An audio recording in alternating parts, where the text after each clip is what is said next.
Hi, everyone. Thanks for joining us today. Today, the discussion is about discussing DeFi Anonymous Founder, the benefit and the downside of it. So today we have two guests to join us here. One is Xerox Mackie from Sushi Swap, and the other one is Scoopy Trooples. Before I start, I'm Mabel. I'm a partner at Multichain Capital. So let's dive into the discussion and let Mackie and Scoopy Trooples introduce themselves and their projects. Let's start with Mackie. Hey, I'm Mikey. I am editing Sushi Swap, which is a decentralized AMM that has grown into something a little bit further. We have like now a launchpad that is community run, and also a Cashi, which is a lending and borrowing platform. Thank you. How about you, Scoopy? Hi, I'm Scoopy Trooples. I'm the head of Alchemics, which is a CDP platform, sort of like MakerDAO, but with a twist where when you borrow our stablecoin ALUSD, your collateral is sent out to earn yield and it pays off your debt over time. So it's almost a form of tokenized future yield that you can get from Alchemics. Thank you both. So let's go into the discussion. The first question I'd like to ask both of you is that what was the intention behind being an anonymous founder? How did you form the team at the beginning, being Anon, and obviously how are all the other team members Anon? Let's this time start with Supi. Yeah, so ever since I got into crypto in 2016, I've always gone under pseudonyms, anonymous identities. And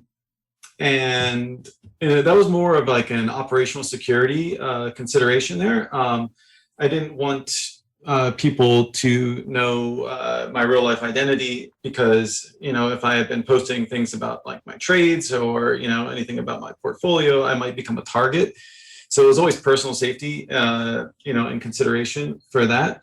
And as far as forming the team goes, I was an anon in several discords for a very long time, and I had made friends along the way and gained connections. And then with a bunch of our friends, we had been talking about building dApps for such a long time, and then one of them came up to me and said, "Hey, I got an idea for an app. Do you want to help me build it?"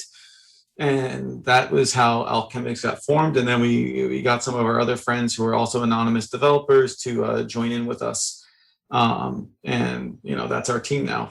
And we're all anonymous to each other as well, interestingly enough. Got it. So it's more of an anonymous culture, but then you have a friend circle. Mm-hmm. How about you, Xerox Mackie? Started in 2017 and actually was stuck for quite some time. And I guess it's mostly about, when a friend recommended that I go Anon, I can probably name him, but the Degen Spartan told me I should go Anon. And from there, I pretty much didn't look back and started to get more involved in crypto. And then at some point, Sushi came to be. And yeah, I just started to basically keep up with the persona. It's been tremendously helpful. And I think ultimately it's also like it's multifaceted, and I think Scoopy agrees here. Like I never had like kind of any, I would say, wish for, celebrity fame, whatever you want to call it, into the space. I kind of was actually frowning upon. I mean, like the whole kind of, I would say, clout harvesting from many personality in crypto back then, which were kind of touring the whole kind of conference parkour internationally and so on. I felt that not many things were getting built and lots of money was being spent in kind of, growing their everlasting kind of ego. And to me, this was really not interesting. So that's why I have not partaken in much conferences. I haven't appeared in any public event. And I think it's probably going to stay this way for quite some time until we have until we're happy where the product is, which is not the case today. I think, there's this other aspect that, many people don't want to actually admit, but, there's this whole aspect of everything that we're doing in crypto, we never know when we're going to cross the boundaries, when we actually going to upset someone or an entity that is actually higher than us. So I think it's a very good protection there. Whether this is for a $5 wrench attack, whether this is a government coming after your ass, I think ultimately, yeah, it's overall way easier.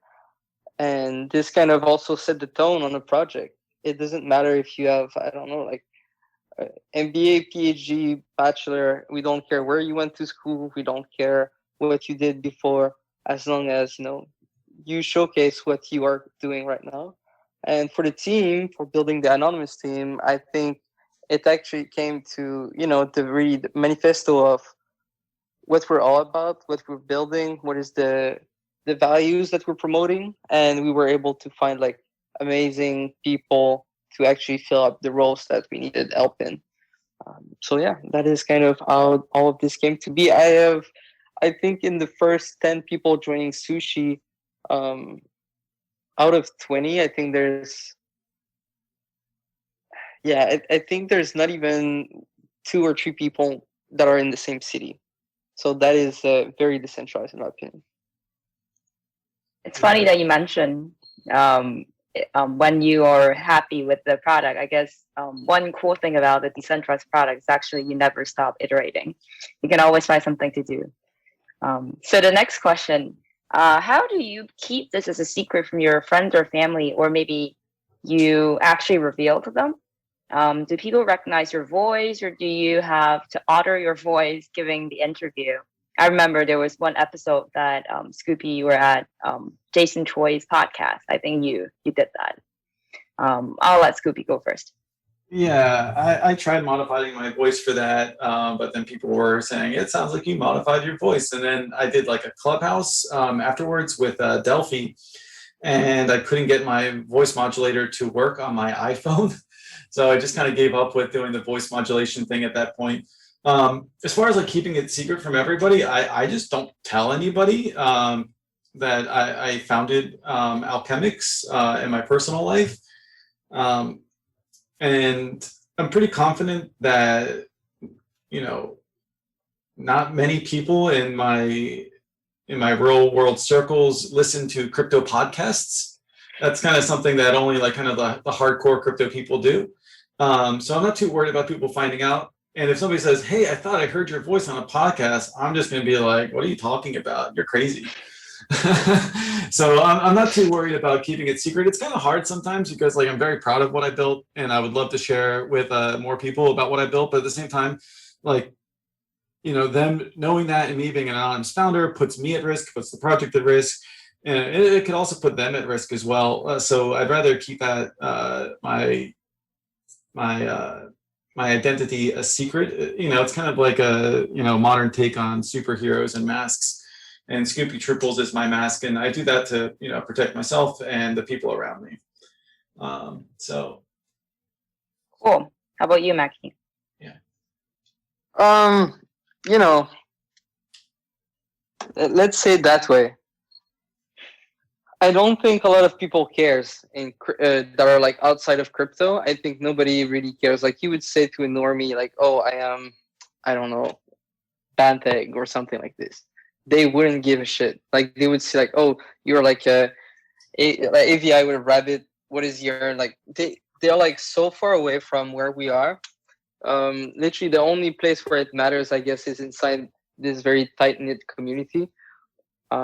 So ultimately, like, I mean, it's obvious that someone like, I don't know, like 18 hours per day on his computer, phone, like, your relatives start to wonder what is happening. Are you healthy? Are you like, what is happening with you? You're being like an hermit. You're not going outside, barely eating. And so it's, at some point you just have to tell them, I am either in finance or you are in cybersecurity, or literally that you have like some magic bean lying around.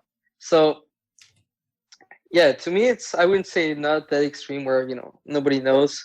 In my close circle, I think it actually made things a little bit easier, and only like very vetted people of course are aware of my whereabouts. But ultimately, yeah, I don't see it as a problem personally. And yes, of course, you're exposing yourself to lots of threat and problems. You could easily get blackmail if this information can fall into like the wrong hands. But I think people like ultimately like are very respectful, and if they don't care, then so be it. If they care, then it's kind of the information cannot like go that far, anyways. So that's kind of my take. One thing I would say very quickly though is usually like on what like Scoopy said, the voice modulation thing. I would never trust an anon that doesn't dox his voice. That is to me like a huge, massive red flag. Like you can be anonymous, not tell your real names, your whereabouts, and so on, but not doxing your voice to me is a very big red flag. And even if the person is not necessarily like fluent in English or else, I think to me this is very problematic. So you'd rather just go relatively public with your voice? Yeah, I think so. I think so personally. But this is my take personally, and with my interaction with many anonymous founders, you can easily see the ones that are trustable and the ones that are here for a rug or here for potentially kind of bad behavior. Not to say that there's some of them out there potentially that are wrong without doxing their voice, but it's just like, to me, this is just something I've seen more and more.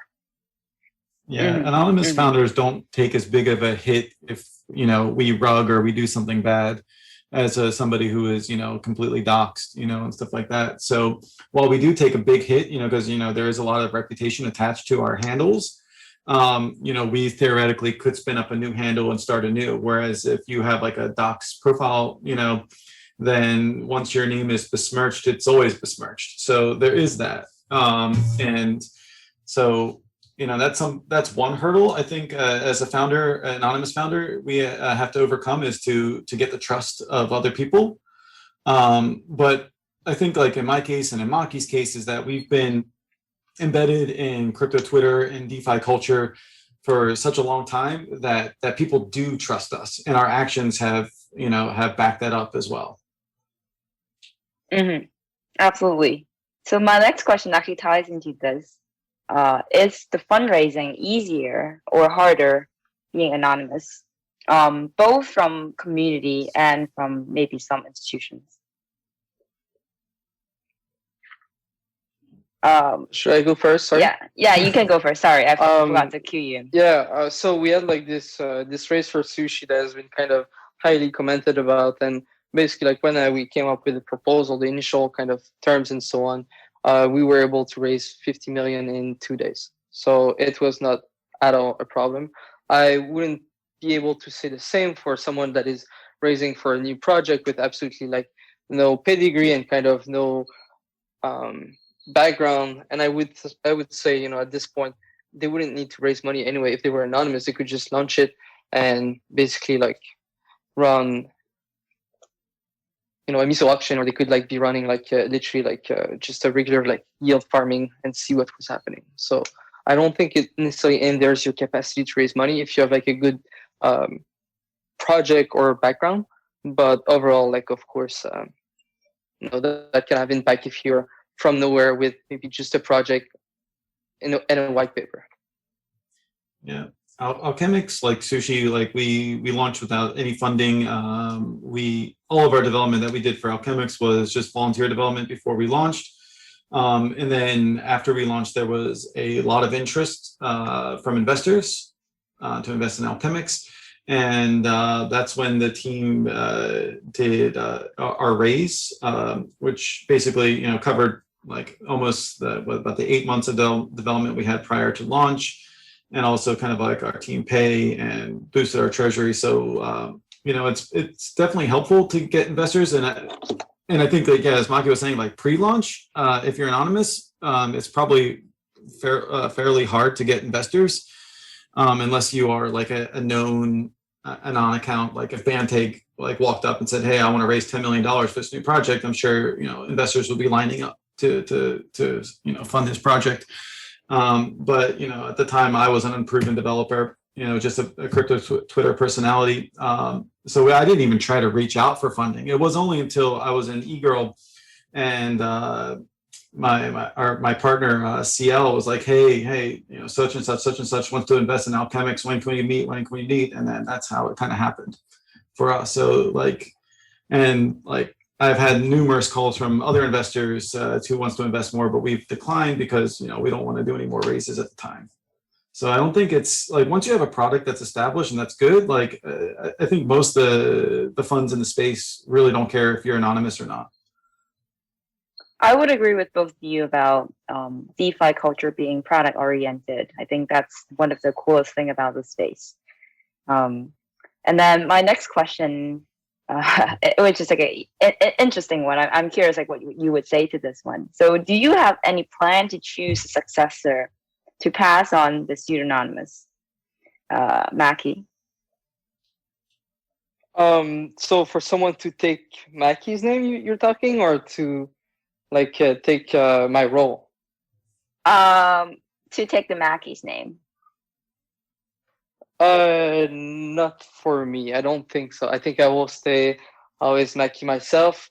For my role, like I think it's up for grabs for anyone willing to take it, and I will never change this. I don't think I see myself being necessarily like in a leadership position, quote unquote, forever. Actually, like I think once my contract is over, that's going to be. I mean, we should be decentralized and absolutely have no one in control of anything. So, yeah, for myself, I will not pass down my name, and I will keep it forever. And I have absolutely no intention of leaving this space for the decades ahead. I think we're just starting, so that is pretty exciting.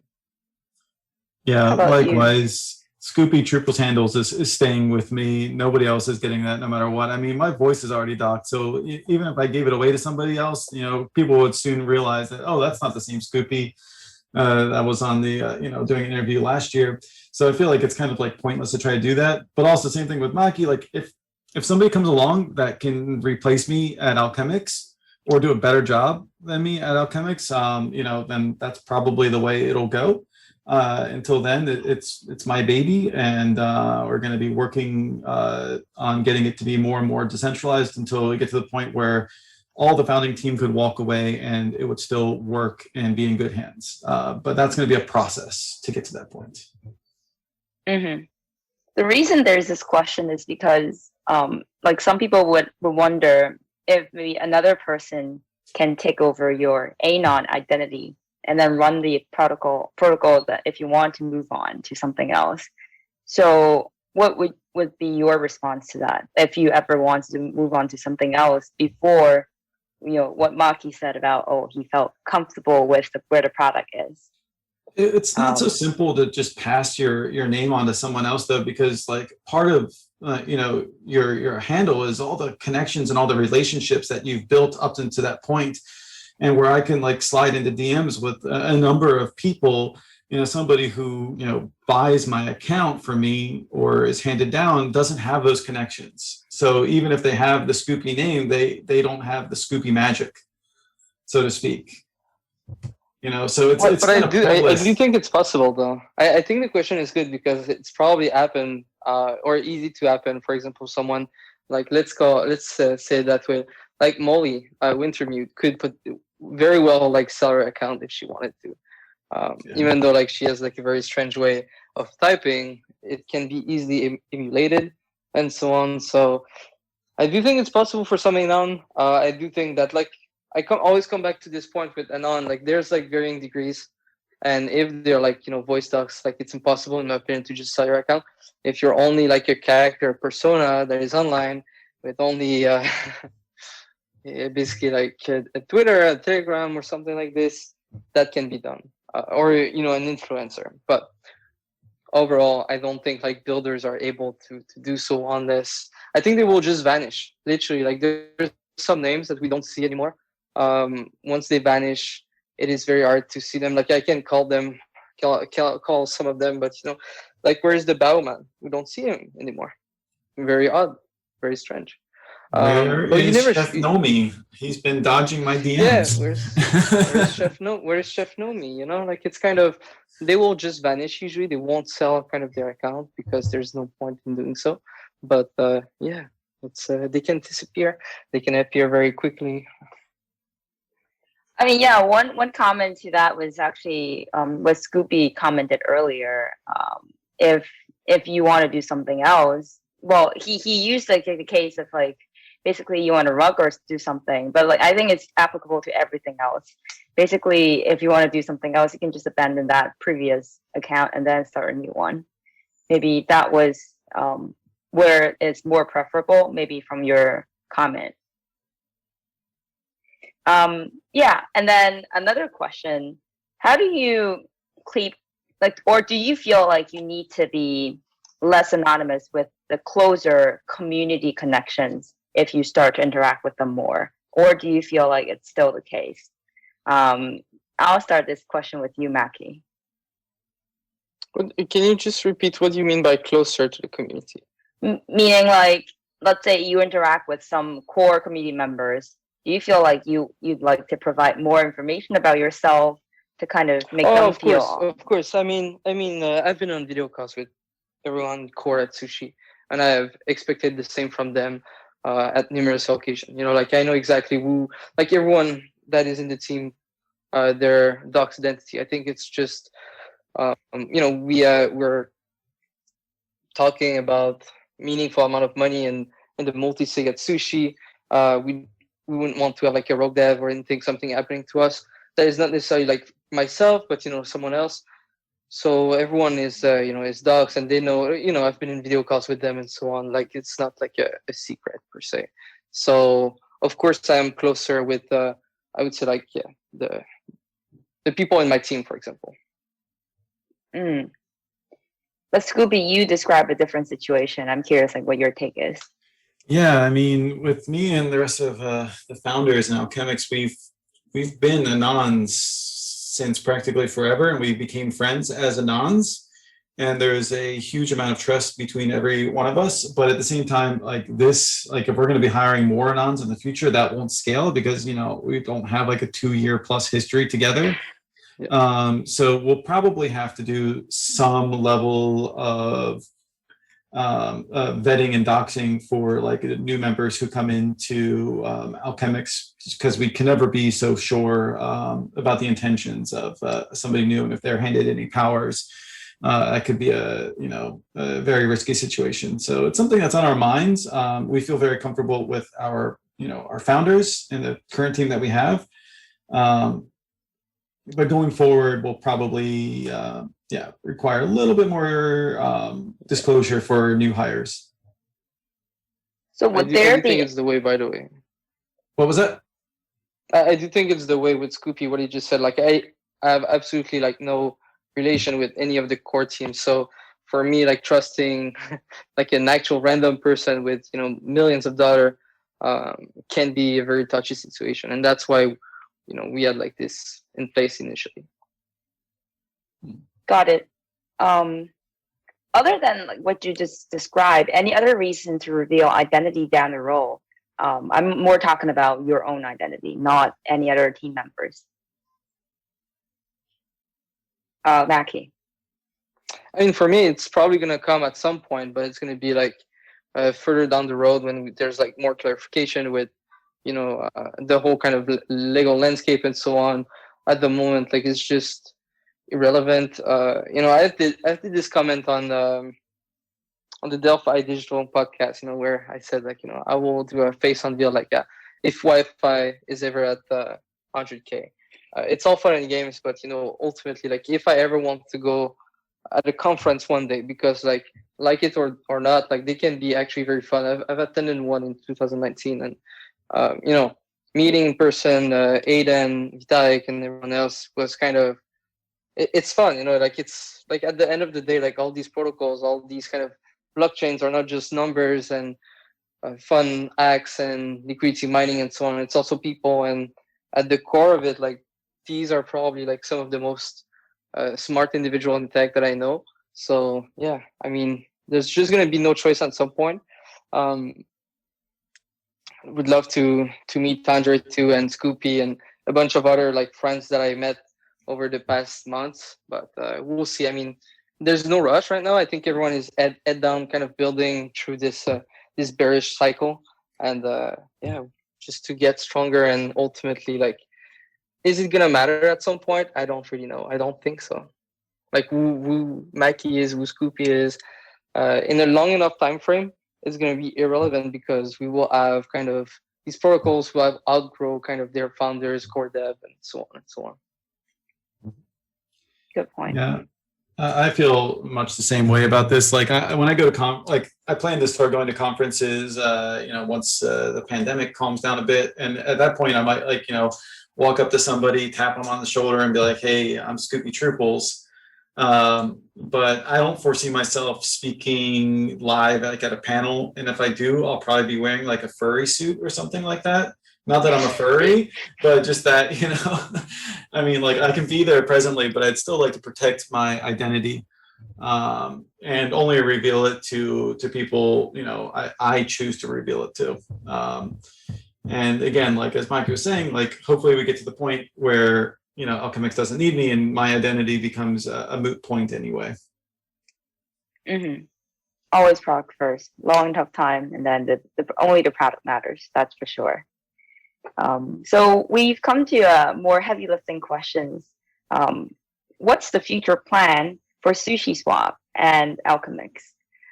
You can maybe talk a little bit more about your roadmap and then some of the exploration you'd like to try it out for the protocols. I know you guys already have a decentralized team, so different people have different thoughts, but we'd love to hear about those roadmaps. So I'll let for us, first. it's okay. Mackie, you can go first. Okay, I mean, it's going to be very short and sweet. So we just want to basically like launch our new AMM Trident, which has been announced at ETC. It's going to probably be live pending audits in, like 3 to 4 weeks. And then basically like go all in on this front while, like kind of improving the current lineup of products. So we want to kind of pivot a little bit cashy into like a more decentralized kind of aggregator for borrowing where we can tap into all of our friends, whether they are like Cream, Aave, Fuse, Compound, and so on. I do think it's gonna like bring a lot more kind of borrow demand for all these protocols and ultimately kind of help everyone. So that is on the roadmap. There's also like like just expanding the scope of MISO to make sure that for example, like if Alchemics or these other protocols want to raise more funds, they can do it via MISO down the line and kind of bolster our new. There's a new project coming after, but I'll kind of keep it on the low until like we have like further kind of so before among the core team. Drop the alpha. No. before I let Scoopy answer this question, so a lot of our audience is actually not that familiar with the product suite of Sushi, like Trident and Miso and even like Herein and all those. So do you mind expanding a little bit on what Trident really is?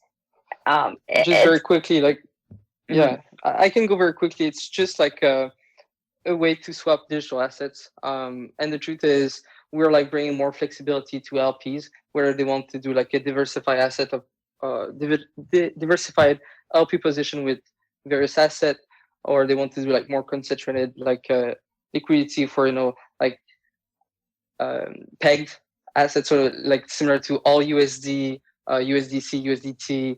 And so on. Like they will be able to do so in a kind of a tree pool, a little bit like her. And then you also have like a range kind of pseudo order book similar to what Uniswap V3 has released, because it's probably one of the most well-performing, I would say, AMM right now in the DEX space, because it is so competitive. It is way harder to manage for LPs, but I think it is something that people want to play with, and that's why we're kind of going in this similar fashion. So anyways, Trident swapping, Cashy borrowing lending, and MISO is for the new project to launch and have a place where we can basically help them market, launch their own liquidity mining program on Sushi, and so on. Yeah. So would you? Oh, go ahead. No, it's fine. Go ahead. I was just saying, I think Trident's the best name I've ever heard for a product release. It's 3 forks in one. It's so brilliant. It is. It makes me crack up every time I hear it. It's awesome. Yeah, I like the launching NFT as well. I have to say, I think after hearing what you described, Mackie, would it be fine to say like the general goal for Sushi is really to improve as much capital efficiency as possible, through different product suites. And then obviously let people kind of just like stay in that suite, and then kind of have the liquidity reused every now and then within the Sushi ecosystem. Of course, but to be honest, like I want to hear a little bit more about Scoopy, and when he's gonna flip the switch on all Alchemics. So please go for it, Scoopy. Yeah, Yes, sure. please. So our roadmap for Alchemics is going really quickly now. So we just got AlEth back up and running after we had a little unfortunate bug in one of our contracts, but everything is good. Systems have been working well for around the last 10 days now. So we're very confident and very happy with our relaunch of AlEth. Moving forward, we are just putting the final touches on our V2. Part of it's already getting audited, and the rest will begin audit next week. And our V2 brings a number of improvements to the protocol. The first being that right now in Alchemics, there's only single collateral. So for AlUSD, you can only borrow it by posting DAI collateral. Same with ETH, you can only borrow AlEth using ETH. Or WETH, but in version 2, it's going to be multi-collateral, so more stable coins will be able to be used as a collateral for AlUSD, so USDC, USDT, SUSD, then also evaluating some of the newer ones like LUSD, UST, and Frax are kind of like on our short list as well. And so users will be able to use any of these collaterals to establish their position and then borrow from them in aggregate. And then on a more granular level, for each collateral type that a user deposits, they can select a strategy for how they earn their yield. Right now, all the yield is derived from herein. But in version 2, there will be the users will be able to select from a number of strategies, a growing number of strategies. So they can customize their own position according to their risk tolerance and their, and how much yield they want to get. So if they want to go for the riskiest option, they can do that, but they would, might also want to buy some insurance to go along with that, just in case the underlying protocol has an issue, because Alchemics is on the top. And then another cool thing about our version 2 is that it's built with composability and modularity in mind, and we have a number of exciting modules that we will be developing and then launching after V2 is out. So that will expand the use cases of Alchemics. How would you summarize the vision of Alchemics? It's capital efficiency and kind of maximizing what people can do with their money. Alchemics lets you save and spend at the same time, and I think that's something that's really unique in DeFi. Usually you either do one or the other, but Alchemics lets you do both, because you basically save money in order to borrow money. But then that money that's your collateral is then earning yield for you, even though you have a borrowing position. So it essentially allows you to spend what you borrow while you're still saving money. And I think that's a really cool use case. It's something that doesn't really exist anywhere else in finance. I'm curious, what would be any suggestion from Sushi to Alchemics? Well, like one thing is Sushi has gone multi-chain, but then Alchemics has not. So, I guess I'll let you answer the first question first, Mackie.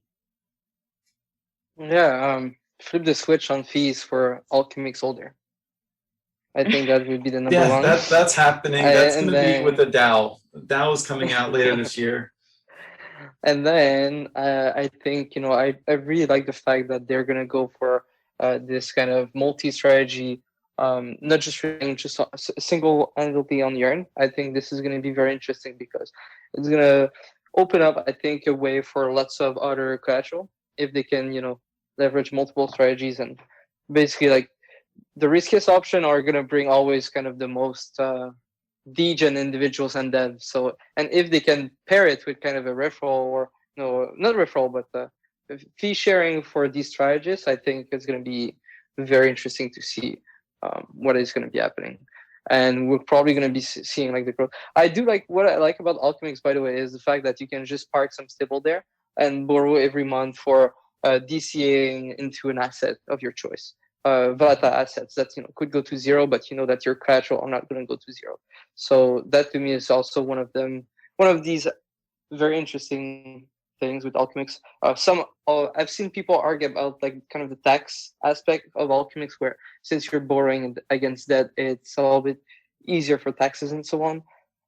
This is kind of something to dive into, and I'm not kind of an accountant or anything or fiscalist or anything like that, but I find the use case for Alchemics are just pushing a little bit what DeFi is all about, finding kind of new quote unquote primitive or use cases that were not necessarily like possible before. And some people are always going to be complaining, oh, but you already have the money, why are you not just buying the boat?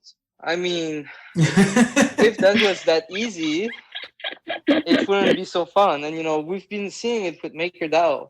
Like initially, like people were kind of, why the F would you borrow against the money that you already have? You can just sell it.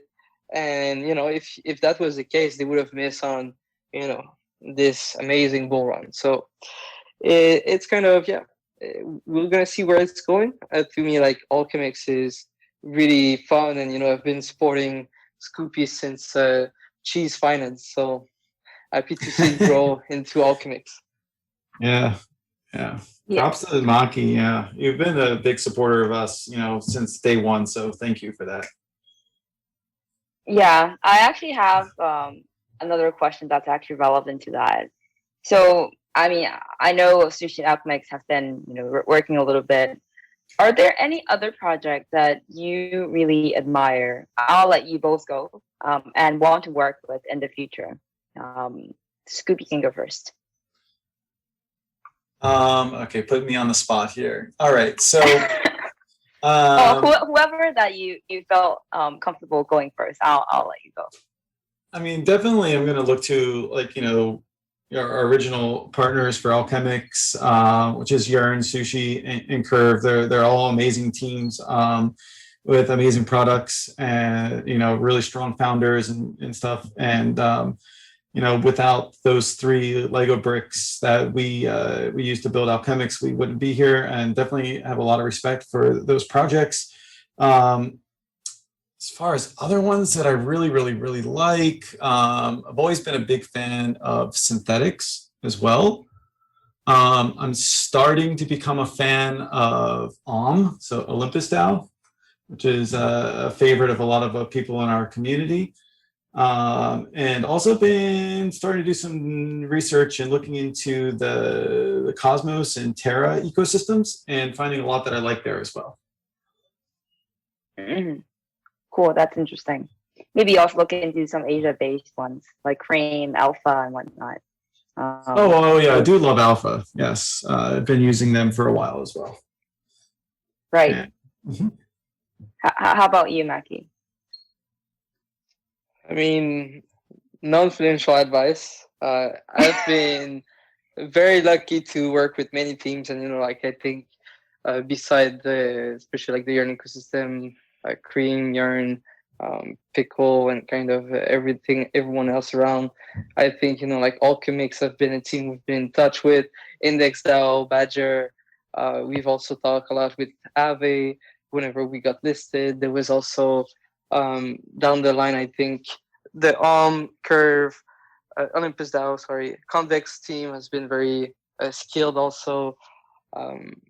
The MakerDAO team has also been highly supportive, and we've been able to kind of put like Sushi in the vaults, even though it took like multiple run of audits and so on. The Pull Together team always responsive.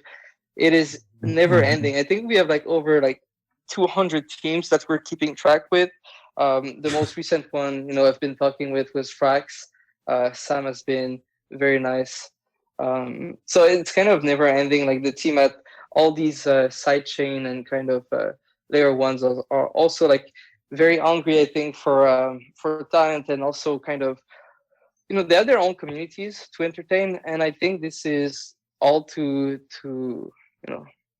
their honor, I guess. But like the people at Moonbeam have been tremendously helpful for deploying on Polkadot. The people on at Cello, sorry, and so on. So it's just honestly never ending. Tasha from Alpha has always been the most responsive founder I've seen personally. So I agree. like props to her. I would love to be able to be. I mean, I entered before as fast. Now it's highly difficult, but admiring this from her. So lots of things we can learn from many teams. I do think like the newer the team, usually like the more hungry they are. The Rari Capital team have been also like very receptive and kind of quick, I guess, on the trigger. It's kind of usually like the teams are like very passionate, and I would say out there you get to know more quicker, and the people that are like basically like not there and non-existent are not the one that you hear often and kind of doing partnership and so on. It's just that's the way it is, and for us at Sushi, it's kind of, I would love to go through like the CRM with the 300, 400 project, or just the Telegram, but I wouldn't miss time, I think. Yeah, I'm the same way. We have like probably over a dozen different projects that we're talking to at Alchemics, and I feel like that's overwhelming. I can't imagine what 200 is like. God bless you, Maki and Sushi. Yeah, it's a lot to manage. I mean, Scoopy knows like how responsive we are.